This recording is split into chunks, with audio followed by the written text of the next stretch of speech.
May natanggap ulit na regalo si Kenshin mula naman po kay Tita Santa. Hi, hello, minasan, konnichiwa. Tara, samahan nyo kami today's mini vlog. Alas 7 po ng umaga ay nagbalot na ako ng regalo ni Kenshin. Ito nga po palang regalo na to ay galing po sa isa sa mga followers namin na si Auntie Crystal. Natira po siya sa US at nagbakasyon po dito sa Japan. Maraming salamat po, Tita Santa Crystal. Mga po yung mga natanggap ni Kenshin, mga auntie, ibabalot ko po isa-isa. Alam niyo po mga auntie, sobrang saya ko po dahil ang dami po nagmamahal sa amin, lalong-lalo na kay Kenshin. Kung man po kayo personally kilala, pero maraming salamat po. Habang nagbabalot po ako dito ng regalo, ay nag-iingat ako mga auntie kasi baka mamaya ay magising si Kenshin. Napakaingay ko pa naman magbalot kaya dinadahan-dahan ko. Hindi na nga pala mga bandang alas 5 ay pumasok na po si uncle yung hapon. Dahil hindi na ako makatulog, kaya eto, nagbalot na lang ako ng regalo. Para saktong-sakto, mamaya pagkagising po ng anak ko, alam mga auntie, masusurprise na naman siya. Habang nagbabalot po ako, si Kenshin naman mga auntie ay nagigising. Kapag gumagalaw siya, ay tumitigil ako magbalot. Tapos kapag natulog ulit, saka ako naman tinutuloy. Ito na po mga auntie, pagkatapos po ng ilang minuto, ay tapos ko na pong balutin yung mga regalo ni Kenshin. Lagay ko na nga to dun sa higaan para mamaya pagkagising niya, ay masurprise siya. Dahan lang tayo, baka magising.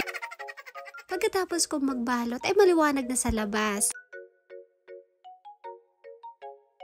Si Kenshin naman hanggang ngayon ay napakahimbing pa rin ng tulog. Dahil tulog pa naman si Kenshin, kaya naisip ko munang matulog. Kaso nga lang hindi ako makatulog dahil binabantayan ko po si Kenshin. Maya lang kasi mga aunt ay gumagalaw siya. Gusto ko po kasi makita yung reaction niya kapag nakita niya yung regalo. Sa mga oras na to ay alas 8 na po ng umaga, kaya galaw na po siya ng galaw. Nagigising po kasi si Kenshin mga auntie mga alas 8 o kaya naman alas 9. Kaya alam ko kapag nag-uunat na po yan ng katawan, maya't maya lang po ay gigising na yan.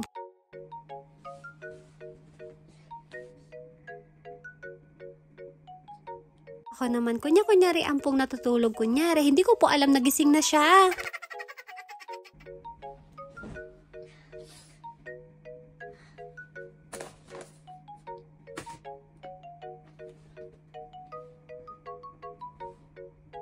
Ang tuwa nga po tong anak ko, nung nakita niya po yung regalo. Agad din niya akong ginising. Ako naman itong si mama, kunwari hindi ko po alam.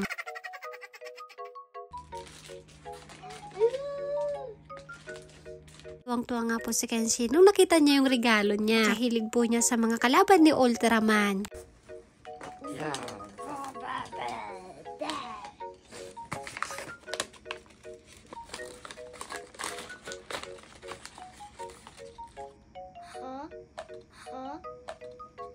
Si Kenshin po kapag ganyan yung reaction niya, talagang tuwang-tuwa siya. Lalong-lalo na kapag gustong-gusto niya po yung isang bagay. Nabuksan niya na po yung 3 regalo, tapos ito naman panghuli ang bubuksan niya. Sabi nga niya sa akin kanina, bakit daw napakalaki ng box na to? Ito nga po yung regalo na tanggap ni Kenshin mga auntie, color pencils. Pakadami nga po nito, nasa 180.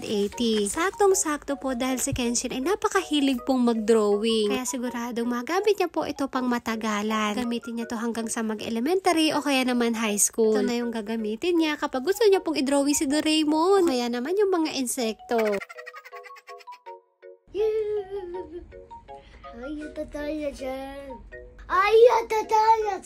Auntie Crystal aka Tita Santa, maraming salamat po. Maraming salamat po sa regalo. Tuwang-tuwa po si Kenshin. Kung man po kayo personally kilala, gusto ko lang pong sabihin na maraming salamat. Ingat po kayo palagi and God bless. Alam po, maraming salamat po sa panonood. Thank you for watching. Sayonara and Tita Santa, arigato. やみしゃえわぽ。